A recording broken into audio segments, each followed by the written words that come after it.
PV അൻവറിന്റെ കക്കാടംപൊയിലെ പാർക്കിന് അനുമതി നൽകിയത് എന്തിനെന്ന് ഹൈക്കോടതി. പാർക്കിന്റെ പ്രവർത്തനത്തിലുള്ള നിബന്ധന അറിയിക്കണമെന്ന് കൂടരഞ്ഞി പഞ്ചായത്തിന് കോടതി നിർദ്ദേശം നൽകി. പൂന്തോട്ടം തുറക്കാൻ പഞ്ചായത്ത് അനുമതി നൽകിയതിന് പിന്നാലെയാണ് കോടതിയുടെ ഇടപെടൽ.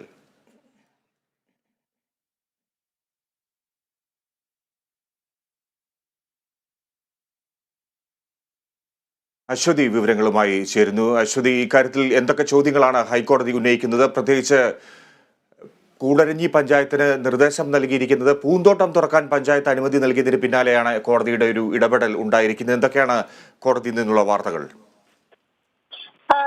ഇത് കൂടരഞ്ഞി പഞ്ചായത്താണ് ഈ പൂന്തോട്ടം പ്രവർത്തിപ്പിക്കാനായിട്ട് അനുമതി നൽകിയത്. ഹൈക്കോടതി നിർദ്ദേശപ്രകാരം സമർപ്പിച്ച സത്യവാങ്മൂലത്തിലാണ് പഞ്ചായത്ത് ഈ വിവരങ്ങൾ അറിയിച്ചിട്ടുള്ളത്. എന്നാൽ സത്യവാങ്മൂലത്തിൽ വ്യക്തതയില്ലെന്നാണ് കോടതി ചൂണ്ടിക്കാട്ടിയിരിക്കുന്നത്. ഈ പൂന്തോട്ടത്തിൽ എന്ത് പ്രവർത്തനമാണ് നടക്കുന്നത് എന്ന് പഞ്ചായത്ത് വ്യക്തമാക്കിയിട്ടില്ലെന്ന് ഹൈക്കോടതി പറഞ്ഞു.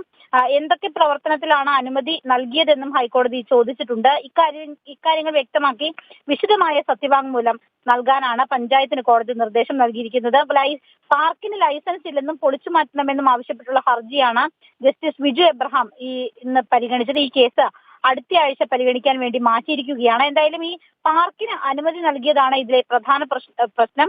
പക്ഷെ അതിൽ എന്ത് തരത്തിലുള്ള പ്രവർത്തനങ്ങളാണ് ഇവിടെ നടക്കുന്നത് എന്ന കാര്യത്തിൽ വ്യക്തത വരുത്തിയിട്ടില്ല. അതിൽ വിശാലമായ ഒരു സത്യവാങ്മൂലം നൽകണം എന്നതാണ് കോടതി ഇക്കാര്യത്തിൽ വ്യക്തമാക്കിയിരിക്കുന്നത്. എന്തായാലും റവന്യൂ റിക്കവറി കുടിശ്ശികയായ 2.5 ലക്ഷം രൂപ PV അൻവർ വില്ലേജ് ഓഫീസിൽ അടച്ചിട്ടുണ്ട്. സർക്കാരിന് കിട്ടേണ്ട 7 ലക്ഷത്തിൽ പരം രൂപ അടച്ചതിന് ശേഷമാണ് ലൈസൻസ് നൽകിയതെന്ന് കൂടരഞ്ഞി പഞ്ചായത്ത് പ്രസിഡന്റും നേരത്തെ പ്രതികരിച്ചിട്ടുണ്ട്. ഫിജി. ശരി അശ്വതി.